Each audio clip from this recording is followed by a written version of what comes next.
The Tour de France is one of the hardest races in the world.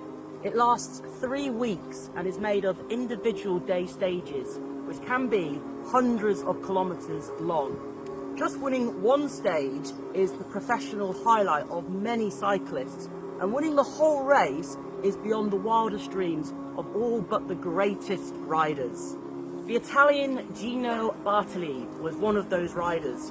He won the Tour de France in 1938 at the age of 24, and instantly in Italy, a country obsessed with cycling, he became a national treasure. He was then primed to dominate the sport, but then the whole of Europe was engulfed by the monstrous Second World War. Obviously, in the years that followed, all sporting competitions were cancelled.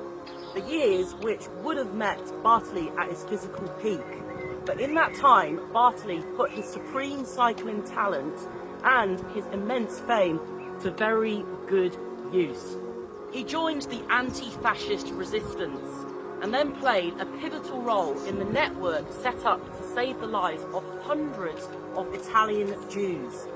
He would go out on mammoth bike rides under the pretense of training, wearing his racing jersey emblazoned with his name.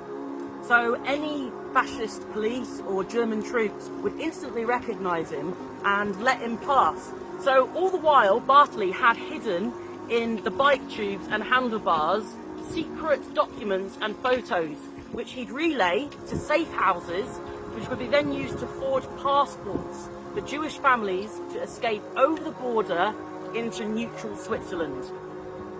Eventually, his actions raised the suspicions of SS officials, who arrested him and questioned him and threatened him with his own life. But he never cracked Bartali, and in fact, after his release, he then went on to personally lead Jewish refugees towards the Swiss Alps, who would ride on his bike towing a boxed wooden wagon behind, with a refugee hiding inside. He never boasted about what he'd done during the war. When asked, he would simply say, "Certain medals hang on the soul, not on the jacket." But his story doesn't quite end there. In 1948, he finally returned to compete in the Tour again.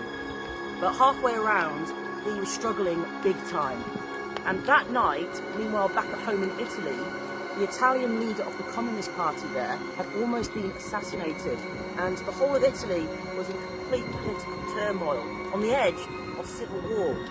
The Italian Prime Minister rang up Bartali in his hotel room and pleaded with him not to drop out of the race and try and win one more stage. Nothing would unite the Italian people better.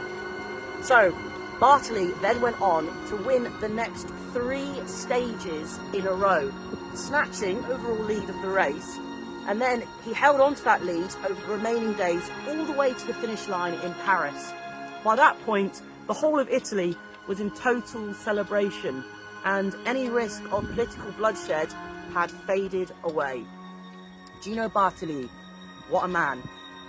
So hopefully his story inspired you and also sparked your interest in the Tour de France.